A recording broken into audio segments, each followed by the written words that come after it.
Hello दोस्तों, स्वागत है आपका स्मार्ट स्टडी जोन में। मैं आपका दोस्त वीरेंद्र। आज मैं आप लोगों के लिए स्टैटिक जीके के टॉप 20 क्वेश्चन लेके आया हूँ। तो चलिए दोस्तों शुरू करते हैं। क्वेश्चन नंबर 1 की तरफ चलते हैं।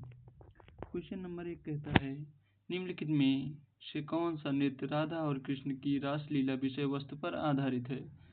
ऑप्शन नंबर ए मणिपुरी नृत्य, ऑप्शन नंबर बी शास्त्रीय नृत्य, option number C Kathak, option number D Mohiniyattam. दोस्तों इसका सही उत्तर हो जाएगा ऑप्शन नंबर ए मणिपुरी नृत्य। तो चलिए दोस्तों मणिपुरी नृत्य के बारे में तो सबसे पहले हम शास्त्रीय नृत्य के बारे में जानते हैं। भारत में कितने प्रकार के शास्त्रीय नृत्य पाए जाते हैं? तो भारत में कुल 8 प्रकार के शास्त्रीय नृत्य पाए जाते हैं। कुल 8 प्रकार के शास्त्रीय नृत्य पाए जाते हैं। पहला भारतनाट्यम, यह तमिलनाडु का शास्त्रीय नृत्य है। और उसके बाद नंबर 2 कथक, यह उत्तर प्रदेश का शास्त्रीय नृत्य है। और नंबर 3 कथकली, यह केरल का शास्त्रीय नृत्य है। नंबर 4 कुचिपुड़ी, ये आंध्र प्रदेश का शास्त्रीय नृत्य है। नंबर 5 मणिपुरी, ये मणिपुरी का शास्त्रीय नृत्य है। नंबर 6 उड़ीसी, ये उड़ीसा का शास्त्रीय नृत्य है। नंबर 7 मोहिनीअट्टम, ये केरल का शास्त्रीय नृत्य है। नंबर 8 असम शास्त्रीय, ये असम का शास्त्रीय नृत्य है।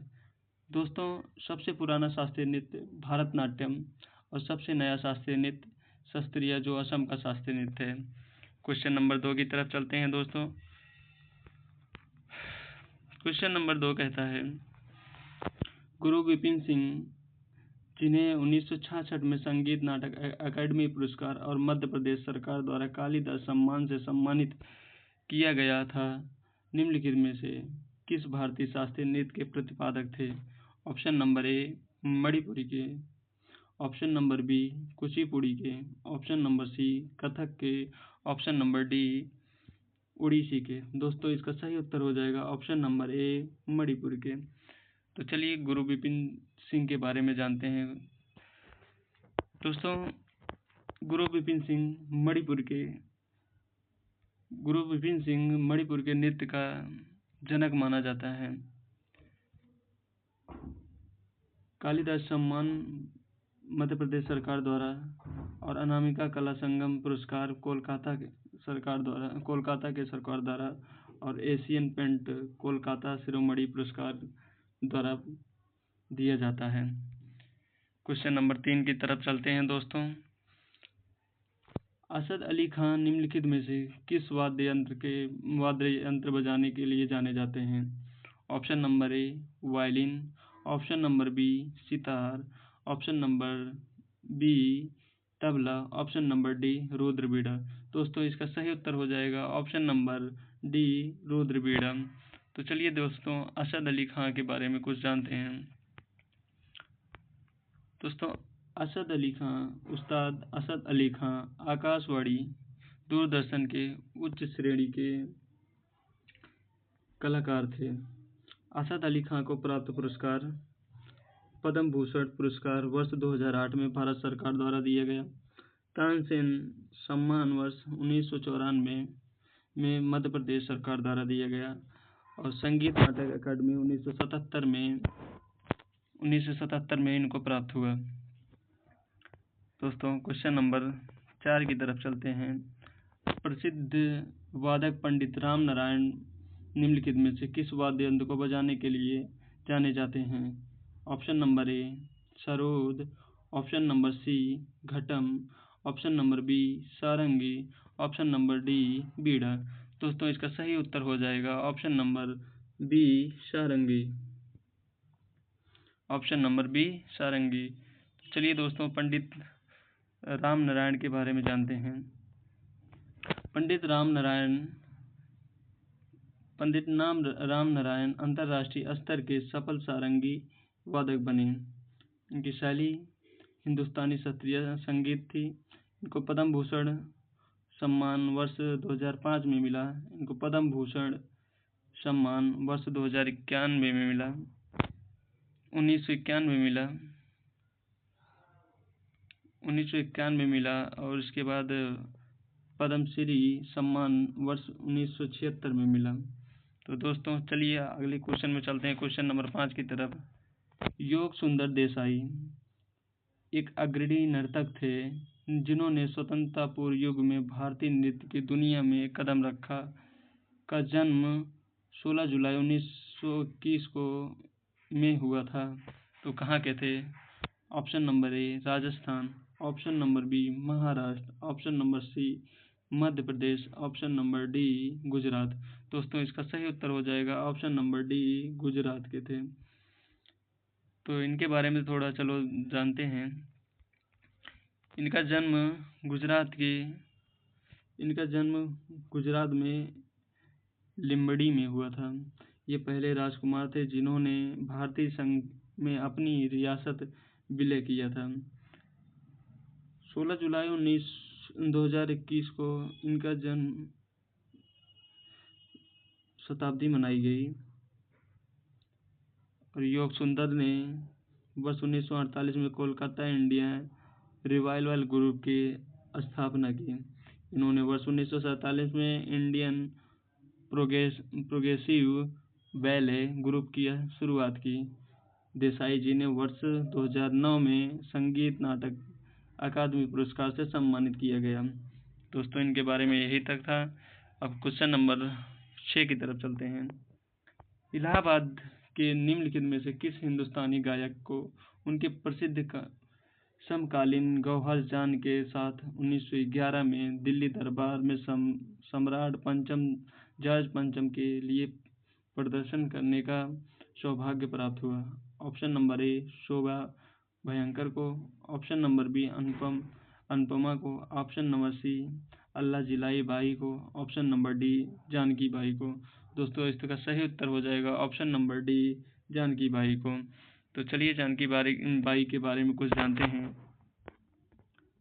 जानकी बाई का जन्म सन 1880 ईस्वी में इलाहाबाद के वर्तमान प्रयागराज में हुआ था। जानकी बाई ने अपनी संगीत कार्यक्रमों तथा अपनी ग्रामोफोन रिकॉर्ड के माध्यम से विशेष ख्याति प्राप्त की। ये 56 छोरी वाली के नाम से भी जानी जाती थी।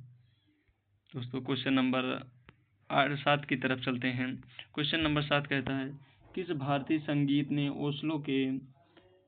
ओस्लो में 2014 के नोबेल शांति पुरस्कार समारोह में रांगा फॉर पीस का प्रदर्शन किया? दोस्तों option number A Bahadur Shah, option number B Amjad Ali Khan, option number C Buddhadev Dasgupta, option number D Satyaki Banerjee. दोस्तों इसका सही उत्तर हो जाएगा option number B Amjad Ali Khan. दोस्तों इसका सही उत्तर हो जाएगा option number B Amjad Ali Khan. तो चलिए दोस्तों अमजद अली खां के बारे में कुछ जानते हैं। अमजद अली खां को ग्वालियर घराने से सरोद वादक थे। इनको पुरस्कार पद्मश्री 1975 में, संगीत नाटक अकादमी 1989 में, और पद्म भूषण 1991 में, और पद्म विभूषण 2001 में, और इनका घराना था सैनिया बंगस ग्वालियर घराना, भारतीय शास्त्रीय संगीत शैली के कलाकार थे। दोस्तों क्वेश्चन नंबर 8 की तरफ चलते हैं। निम्नलिखित में से किस भारतीय गायक गायिका को वर्ष 2001 में भारत रत्न प्राप्त हुआ? Option number A Asha Bhosle, option number B Ali Akbar Khan, option number C Shreya Ghoshal, option number D Lata Mangeshkar. दोस्तों इसका सही उत्तर हो जाएगा option number D Lata Mangeshkar. दोस्तों लता मंगेशकर के बारे में जानते हैं। लता मंगेशकर को पद्म भूषण 1969 में तथा पद्म विभूषण 1999 में मिला। 1974 में लायल आर्ट हॉल में परफॉर्म करने वाली प्रथम भारतीय महिला बनी। वर्ष 1989 में इन्हें दादा साहेब फाल्के पुरस्कार से सम्मानित किया गया। वर्ष 2001 में इन्हें भारत रत्न मिला। वर्ष 2012 में आज़ादी के बाद आउटलुक इंडिया के महान भारतीय के सर्वेक्षण में उन्हें 10वें स्थान पर रखा गया। दोस्तों इम्पोर्टेंट है नोट, लता मंगेशकर के सम्मान में लता दीनानाथ मंगेशकर पुरस्कार शुरू किया गया। प्रथम बार यह पुरस्कार प्रधानमंत्री मोदी जी को दिया गया। दोस्तों क्वेश्चन नंबर 9 की तरफ चलते हैं।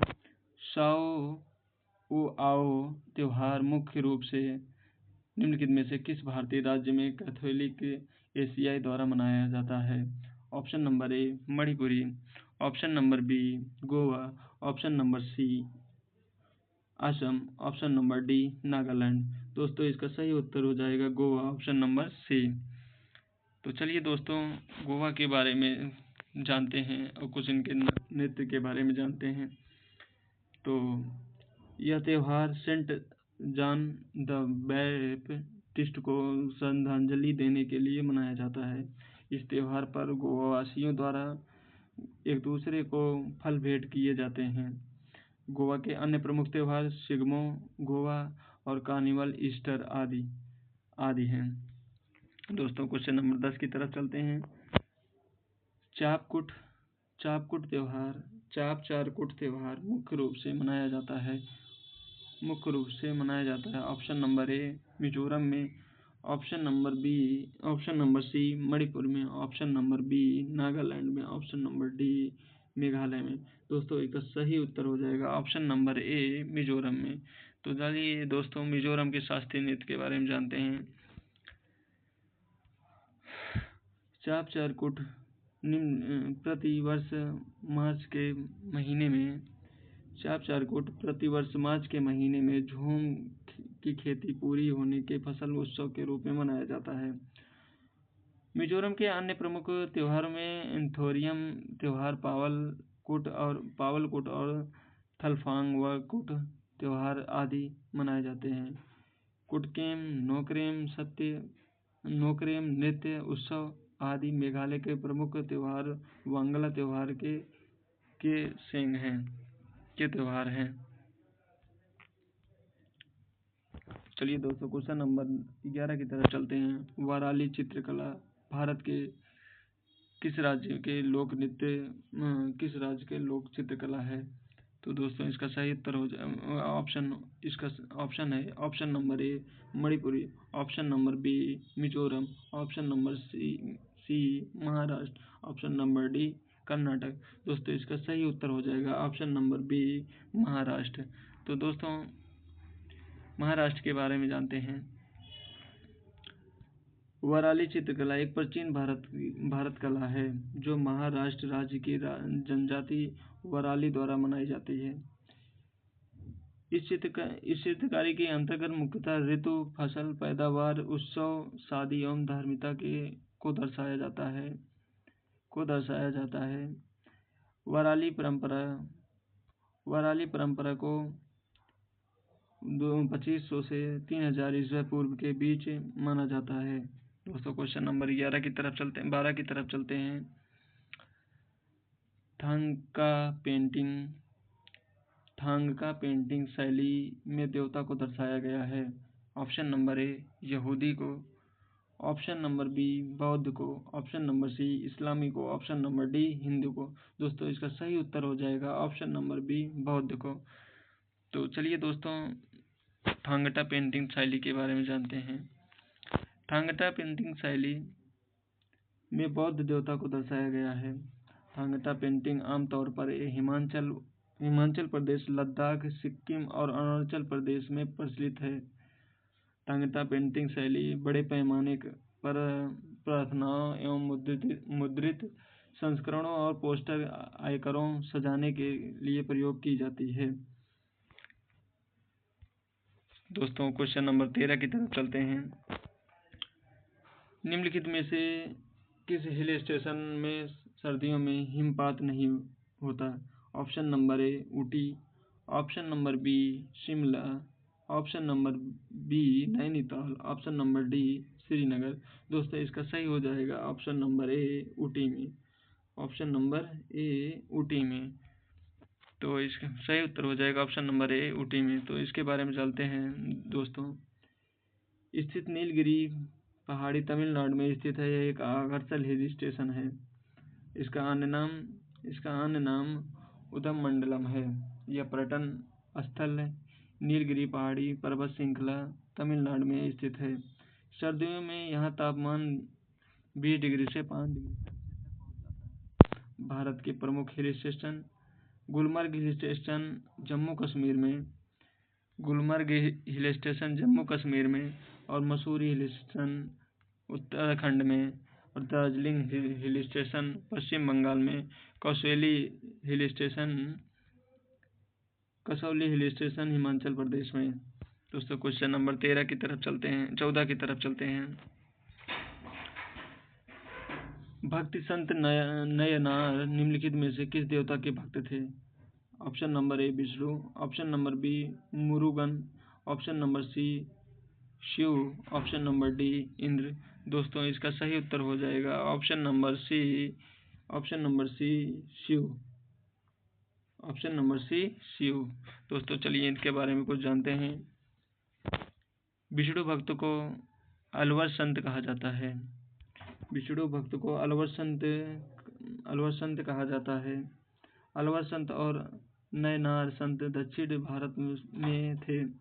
नयनार शिव भक्तों की संख्या 63, अलवर विष्णु भक्तों को 12 थी। दोस्तों क्वेश्चन नंबर 15 की तरफ चलते हैं। निम्नलिखित में से कौन सी प्रजाति संकटग्रस्त है? ऑप्शन नंबर ए हिमालयी भूरा भालू, ऑप्शन नंबर बी एशियाई चीता, ऑप्शन नंबर सी एशियाई हाथी, ऑप्शन नंबर डी धनेश पक्षी। दोस्तों इसका सही उत्तर हो जाएगा ऑप्शन नंबर सी एशियाई हाथी। इसका सही उत्तर हो जाएगा ऑप्शन नंबर सी एशियाई हाथी। क्वेश्चन नंबर इसको जान लेते हैं। IUCN रेड लिस्ट में एशियाई हाथी को 1986 ईस्वी में लुप्त प्राय के रूप में वर्गीकृत किया गया था। 2017 में की जनगणना के अनुसार भारत में सबसे अधिक हाथियों की संख्या कर्नाटक राज्य में थी। विश्व हाथी दिवस 12 अगस्त को मनाया जाता है। दोस्तों विश्व हाथी दिवस 12 अगस्त को मनाया जाता है। क्वेश्चन नंबर 16 की तरफ चलते हैं।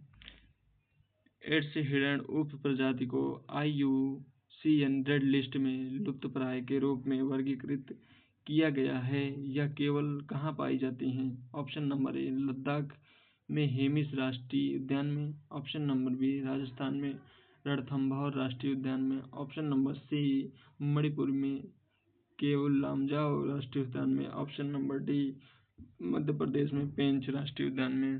दोस्तों इसका सही उत्तर हो जाएगा ऑप्शन नंबर सी मणिपुर के केवल लामजाओ राष्ट्रीय उद्यान में, मणिपुर के केवल लामजाओ राष्ट्रीय उद्यान में। तो चलिए दोस्तों कुछ मणिपुर के केवल लामजाओ उद्यान के बारे में जानते हैं। एड्स हिरण उप प्रजाति को IUCN रेड लिस्ट में लुप्तप्राय रूप के रूप में वर्गीकृत किया गया है, जो केवल भारत के मणिपुर में स्थित केवल लामजाओ राष्ट्रीय उद्यान में पाई जाती हैं। मणिपुर के नृत्य करने वाले हिरण संगाई का अंतिम प्राकृतिक आवास केवल लामजाओ राष्ट्रीय उद्यान है। प्रकृति के संरक्षण के लिए अंतर्राष्ट्रीय संघ IUCN का मुख्यालय ग्लाड स्विट्जरलैंड में स्थित है। दोस्तों क्वेश्चन नंबर 17 की तरफ चलते हैं। गट्ट की स्थापना 1948 में के साथ वैश्विक व्यापार संगठन के रूप में की गई थी, जिसका काम व्यापारिक उद्देश्यों के लिए अंतर्राष्ट्रीय बाजार में सभी देशों को समान अवसर प्रदान करने के सभी बहुपक्षीय व्यापार समझौतों को संचालित करना था। तो इसका option number A 29, option number B 23, option number C 35, option number D 28। दोस्तों इसका सही उत्तर हो जाएगा ऑप्शन नंबर बी 23।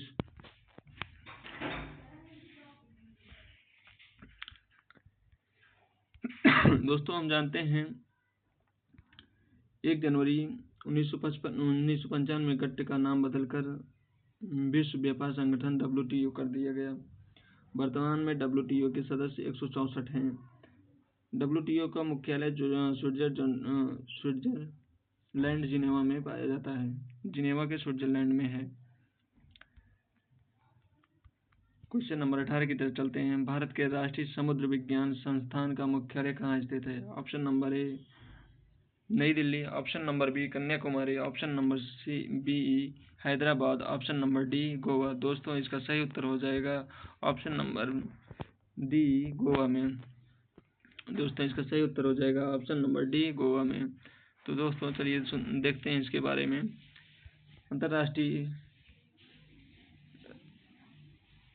राष्ट्रीय समुद्र विज्ञान संस्थान INO की स्थापना 1 जनवरी 1966 में हुई। INO का मुख्यालय डोना पाउला में गोवा में स्थित है। दोस्तों क्वेश्चन नंबर 19 की तरफ चलते हैं। अंतर्राष्ट्रीय योग दिवस कब मनाया जाता है? ऑप्शन नंबर ए 22 जून को, ऑप्शन नंबर बी 21 जून को, ऑप्शन नंबर सी 23 जून को, ऑप्शन नंबर डी 20 जून को। दोस्तों इसका सही उत्तर हो जाएगा ऑप्शन नंबर बी 21 जून को। तो क्वेश्चन नंबर इसके बारे में जानते हैं। अंतर्राष्ट्रीय योग दिवस 2023 की थीम वसुधैव कुटुंबकम के लिए योग। ऑप्शन नंबर 20 जून विश्व शरणार्थी दिवस और 22 जून को विश्व वर्षा दिवस और इसके बाद 23 जून को अंतर्राष्ट्रीय ओलंपिक दिवस के रूप में मनाया जाता है। क्वेश्चन नंबर 20 की तरफ चलते हैं। अंतर्राष्ट्रीय बाघ दिवस को कब मनाया जाता है? ऑप्शन नंबर ए 4 जुलाई को, ऑप्शन नंबर बी 5 जुलाई को, ऑप्शन नंबर सी 29 जुलाई को, ऑप्शन नंबर डी 30 जुलाई को। दोस्तों इसका सही उत्तर हो जाएगा ऑप्शन नंबर सी 29 जुलाई को। तो चलिए दोस्तों कुछ इसके बारे में जान लेते हैं। इस दिवस का प्रमुख उद्देश्य बाघ संरक्षण के जागरूकता को बढ़ाना है। वर्ष 1973 में बाघों को बचाने के लिए भारत में प्रोजेक्ट टाइगर शुरू किया गया। 4 जुलाई को अमेरिका स्वतंत्रता दिवस मनाया जाता है। 11 जुलाई को विश्व जनसंख्या दिवस मनाया जाता है और 24 जुलाई को आयकर दिवस मनाया जाता है। दोस्तों क्वेश्चन यहीं पर समाप्त होता है। अगर आपको हमारी वीडियो अच्छी लगी हो तो प्लीज़ लाइक, शेयर और कमेंट करें। धन्यवाद। Thank you.